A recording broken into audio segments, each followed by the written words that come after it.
What is good, dudes? Lady dudes, welcome back to Just Nuts, guys. Today, I've got a Blackwing deck profile. Yes, I know, Blackwings. I haven't talked about them in a hot minute, probably since, not since before the new year when the new support was coming out. And I love this deck. I mean, I've loved this deck for a while. It's not necessarily my play style, but I've always loved Blackwings. I think birds are awesome. And I have a really close friend of mine that isn't as big into Yu-Gi-Oh as me, especially not the competitive scene, but when he plays, he's always down to play if we're playing, and this is the deck he uses, and I build it for him, so this is the list he'll be using from here on out. So this is for you, Jay Tizzle. He hates it. He probably won't like that I call him Jay Tizzle. How JT is his name. But yeah, let's just get into the list here. So this is like obviously like an OTK variant kind of build, sort of. It actually can play going first. People don't think it can, and people don't respect that it can, but it absolutely can. It's actually pretty good going first with the Phantom Knight engine in here. So whoa. We'll start with 3 Blackwing Poison Sea Moon, the Poison Wind. Jeez. This is the best card in the deck by far. Like every opening hand, you want to see him with another Blackwing if you can, because that's like combo. He like very few cards can even interrupt like what his effect does, and yeah, like not a single hand trap like does anything to him. It's wild. He's really good. Yeah, so 3 Sea Moon, the Poison Wind. Put him over here for now. We got 3 Blackwing Boar the Spear, 3 Gale the Whirlwind, and 3 of the new guy, Oster the South Wind. So as far as Gale and Bora, those are pretty much just 3 ofs because they're the only 2 Blackwings with the special summon from hand effects that are not once per turn, so drawing them multiples is not a problem at all, ever. They're just good extenders at that point. And then the Oster the Southwind is a really good starter card because like with Allure of Darkness, he helps you extend with Allure, making it essentially a +1, because he says on normal summon, you can special summon a Blackwing from the Banish Zone, a level 4 or lower in defense mode, so it essentially takes away that, like, that little, that banish that you have to do for Allure, or you revive one of the Blackwings you banished off Sea Moon for it, so really good. I like it. I might drop it down to 2 because it's not always the best to open in your hand. Sometimes you're just doing it as part of a Sea Moon combo. So I'll have to play around with that, but it's been pretty solid. I think only once or twice I've opened up with like 2 and it was like not great, but it doesn't come up that often. I have 2 Blackwing Chris the Crack of Dawn. He's really good. He's one of the biggest ones, so he's one of the like great like hard normal summons because he's 19. He'll search every other Blackwing in your deck. And it's just good. I mean, there's not really much to say about him. He, once per turn, but, oh yeah, once per turn, this card cannot be destroyed by a spell or trap effect, so if you do play something that would, like, try and board wipe or something like that, he would not be destroyed, so that's pretty cool. For the 1-ofs, we play 1 Zephyros the Elite, 1 Blackwing Steam the Cloak, 1 Harmattan the Dust, and 1 Orochi the Squall. As far as these, you have to play 1 Zephyros. His effect is once per duel, but he's a really good extender in this deck.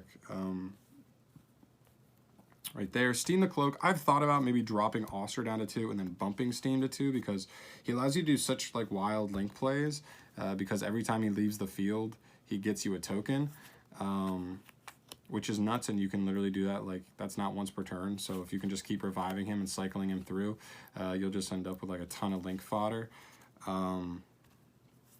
But I haven't decided yet. Right now I'm playing just the 1 because I don't want too many normal summons in the deck with like Zephyros and all the rest of the Oster and whatnot. So I didn't want to have too many normal summons in the deck. Harmattan is really important. People, I think I understate how important Harmattan is. I might play a second one of him. I'm not sure. But he changes his level. When he's summoned, you can target another Blackwing. Does it target? I don't know if it targets, but he gains the level of another Blackwing you control on summon. So he will just adjust his level to help you make whatever synchro you're really trying to make in a situation. And then Orochi is just important because he has the lowest attack of them all. So when you're searching off Black Whirlwind, he can be searched off of any other Blackwing monster being summoned, and he's just an extra link material on the board, so you got to play at least 1 of him. For the non-Blackwing cards, we play 1 Silent Boots and 1 Ancient Cloak. This is all I play for the Phantom Knight engine because you're really not trying to see these in your hand. You're trying to just make Rusty Bardiche with just like your Blackwing monsters, and then like dump these out of Rusty. And that's pretty much all you're doing there, but just the two, nothing crazy. That's all you're looking for there. I played one Destrudo because I do play Foolish Burial, and it's also not even that bad to see in the hand. It's just an extender. Obviously, it may cost you a lot for just being an extender, you know, half your life points. But if you're going second, this card's going to really help you OTK. So paying half your life points if you OTK doesn't matter because you OTK'd. And then probably the spiciest card I play is one Dark Arm Dragon. If you open this, like, you should have a hand. Like, you almost always have a hand where you can put 3 darks in grave. Not a big deal. And if you can, this card's really nice. Going second, obviously going first it's not amazing, but going second, which you probably do more often than not, this card's phenomenal because you just bait any kind of negate or anything like that, any monster negate, and then once you do, you just have to like play it well and make sure you maneuver it so once you have bait all the negates, you got 3 darks in grave, you plop him on the field, and you pretty much wipe a board and possibly OTK through the board, which would just be nuts. So I really like him. Obviously, you side him out if you know you're going first, but going second, I'll almost always keep him in there. Then for the hand traps, we play kind of like a little different ratio. I play 2 Ash, not 3, 2 DD Crow, and 1 Ghost Ogre. So I just didn't really want to play 3 of any of these. I didn't want any to be redundant in my hand, and that's why I have the 1 Ogre instead of being like a 3rd Ash. But DD Crow's there because 1, it's pretty good in our game right now. It's pretty good against all the best decks, and it's also a dark.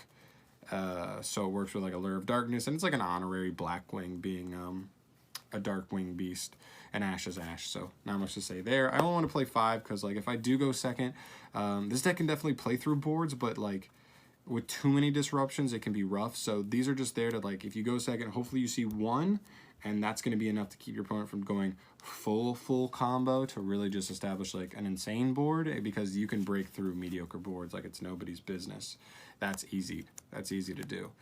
Then we move to the spells. So for the spells, I play 3 Black Whirlwinds. This card's insane. If you don't know what it does, then you don't know Blackwings. But every time a Blackwing's normal summon, you can just search one with lower attack than the one you normaled. So sometimes you just try and normal like 2 or 3 times in a turn, and just never-ending search with Black Whirlwind. For the draw power in the deck, I play 3 Allure of Darkness and 2 Pot of Desires.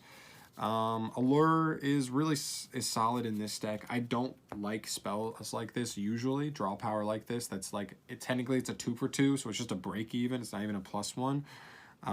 But because in this deck it does like act as like sort of like a combo piece with like Auster, because Auster will just special back the one you banished if whatever Blackwing you banished off this. It's not as bad, and in that instance it's almost like it was a +1. And Desire is just a +1 straight up, and the extract's too important, so you can't play Extravagance or anything like that. But yeah, I did want to play this. Sometimes this does conflict with the Phantom Knight engine, I will say that. But if you can make Rusty Bardiche before activating this, do it, because you just want to clear the Phantom Knight stuff out of the deck first and then activate this, just so you don't risk banishing those pieces, especially going first, because you need Fog Blades to really like make a threatening board to any like meta type decks. 1 Foolish Burial, 1 Monster Reborn. This is it for the spell 1-ofs. Foolish Burial can dump either Zephyros, which is a nice extender, one of the Phantom Knight monsters to just search a Fog Blade, or Destrudo. So you have a couple good targets for this. And Monster Reborn is just actually the nuts in this deck, because a couple times you may like synchro up through synchro monsters, so make 1 synchro and then synchro again with that monster, and then you can just revive the one you synchroed with. And so this was just like a 1-card synchro, like level 7 or whatever you had, which is actually pretty nice. So I really like that. And it's just like a free extender, especially going second. Sometimes you just steal something in your opponent's grave. Just depends. There. And then for the traps, I just played 2 Fogblade and 1 Shade Brigandine. Fogblade's awesome, and Shade Brigandine is just an extender again. Like, it's just another one. If you draw it, it's just another extender, just like if you draw Monster Reborn or Foolish, there's just extenders. A lot of boards going first. If you're uninterrupted almost every time going first, you just set up like Rusty with 2 of these and maybe 1 or 2 synchros like under Rusty. which is actually a pretty good board, especially if you have like 1 or 2 hand traps in hand as well. So that's pretty much it for the main deck. I almost always play 40. This one is 40. Yeah, so that's it. We'll move into the extra deck here. So for the Blackwing Synchro monsters, we'll start with 1 Nothung the Starlight, 1 Chidori the Rain Sprinkling, 1 Raikiri the Rain Shower, 1 Obsidian Hawk Joe, and 1 Blackwing Full Armor Master. This is a pretty basic lineup. I don't play so high because in testing, the build I'm playing, I did not ever really sit there and go, man, I really wish I could go into so high right now. No, not a single time that I actually need it at all. But Nothung gives you an additional normal summon if you open up a hand where you can go into him, which is really good, especially if you have Black Whirlwind, because you're just going to get free pluses off that. And he burns your opponent on summon, so I guess he can be used in time. Let's see, Chidori, I believe, is the one that gets huge. Yeah, so Chidori gains 300 attack for every single Blackwing in your graveyard.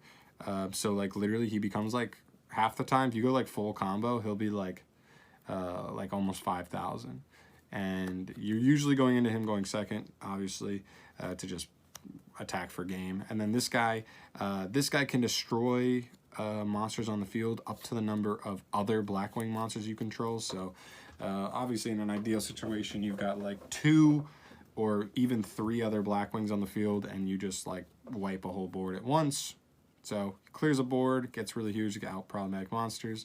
1 Obsidian Hawk Joe, he's really nice in certain combos because he just says you can, once per turn, just revive a level 5 or higher winged beast from grave. So it can be any of these 3 if you've already gone into them, which is really, really nice. And then the big boy, 1 Full Armor Master. You don't really need 2. If your opponent's able to out the first one, then the second one probably isn't winning you the game at that point. You probably lost if they outed him. But he's insane. He's just unaffected by all their card effects, and if your opponent's monster has a wedge counter on it, you can just steal it, and then on the end phase of your turn, you can just destroy every monster on the field with a wedge counter. And the wedge counters, I don't know if I didn't bring this up earlier, but Auster the South Wind says you can banish it from your graveyard to put a wedge counter on every monster your opponent controls. So on your turn, especially if you're going second and you make him, you just banish Auster from grave to put a wedge counter on everything, steal 1 of their monsters with a wedge counter, and then even if you don't break through the whole board, on the end phase, you just destroy everything with a wedge counter. And it's just nuts. It's just wild. This card is insane. I love this card. Some decks just lose to this card because they just don't have outs to it. My friend who played Altergeist, I would play this against him, and if I could go first, I literally would shotgun going first because I know if I can just make this, I win. And making it into their board can be tough, but if I go first, they don't have enough hand traps or anything to really stop me. So if I just make this, he literally would just scoop because he's literally I don't have an out in my main or side deck, which is funny. For the generic synchros, 1 F.A. Dawn Dragster. Be careful with this card because Seamoom says if you use his effect, you cannot special summon from the extra deck except dark monsters, or it might be just monsters in general except dark monsters. And this is a light, so obviously when you use Seamoom, you won't be going into him, but in other combos you will. He's just a generic 7 that negates any spell or trap, because if you set up 2 Fog Blades, that's 2 monster negates, and then this would just be a spell or trap negate, so that's really tough for a lot of decks to play through. 1 Scarlight Red Dragon Archfiend. This card's just really good for going second, just wiping a board. If you can just make this, destroy every other special summon monster, and then just extend after him to just OTK. It's really cool. And burn your opponent as well for a lot. And then this card, I don't have it with me right now. Right now Chris has the Boral Savage Dragon, so this would be Boral Savage Dragon for sure. This is our other generic 8. A lot of combos you go into witht and then link witht off for Rusty Bardiche, and that way you have a link engraved, then you just synchro into Boral Savage, and he's going to negate anything, which is awesome. Except summons. I don't think he negates summons, but still, any effect. Really, really powerful card. I definitely recommend playing it. When you draw a good hand going first, you can go into him, which is really cool. Then we have the Link monsters. So 1 Linkaribo. This is for either the token from, what's your name? Steen the Cloak or Orochi. So it's just for certain Link plays. 1 Phoenix for breaking boards, 1 Witch's Apprentice for buffing up your boards to try and OTK or just as a combo piece. Rusty Bardiche, the most important link monster in your deck by far and away. It's not even close. 1 Decode Talker. Sometimes after you make Rusty, you try and link him away for something a little more like disruptive on your opponent's turn, because once you've set the Fog Blades, like you don't need him on board anymore. So sometimes I just like swap him for a Decode. Decode's pointing at 2 things, so he's like 3,300, and he can negate something that targets anything, so that's really good.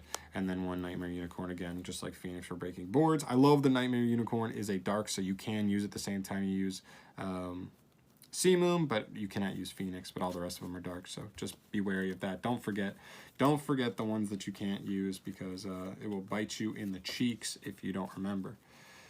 All right, and then the last card I put in here is just 1 Castell, the Sky Blaster Musketeer. This is honestly just like a slot that I'm literally just like trying to figure out. I'm not entirely sure what I want to play for this, and maybe this is just one of those slots that like I'm just kind of waiting for wise-strix to come out, because this card would be like the first card to go. And then there's some other cards here. Like I've gone into Decode like once, but I don't go into him often. Maybe you could drop the Dawn Dragster just because he's like nothing crazy, but he's like nice. He's just like a luxury, I would say. So like I don't know, like he's nice. Like you have like 9, I think, level 4s, and they all like jump on the field pretty quick. So you can make him for breaking boards. This is supposed to be like your out that's like non-destruction removal for like Salamangreats or like Thunder Dragons. Just a way to get something off the board without destroying it. That's pretty much what he's there for. Right there, guys. But that's pretty much it for the deck profile. This deck's really cool. I mean, it's really explosive, and because you have a card like Full Armor Master, it just feels like if you can just make him, like, there's so many decks that just cannot touch that it's almost just like a win condition. Like he can win on your own, and just having a win condition like him in your deck, it makes it feel like no duel is like completely unwinnable. Because even if your opponent sets up like the most nasty board, as long as you're not able to finagle Full Armor Master out of into that board, you may still just like they may not be able to do anything after that, and then you just win from there. So that's one thing, is like it never feels like you're actually out of a duel in this deck, and I love that. So that's pretty much it for the Blackwing deck profile, though, guys. Let me know what you think down below. Let me know if you think I'm missing any cards. There's some things I'm overlooking, and whatnot. So I'm gonna leave it there. Thank you so much for watching, guys. I appreciate it. If you liked the video, obviously subscribe for more deck profiles from me in the future, and I'll see you in the next video. Peace.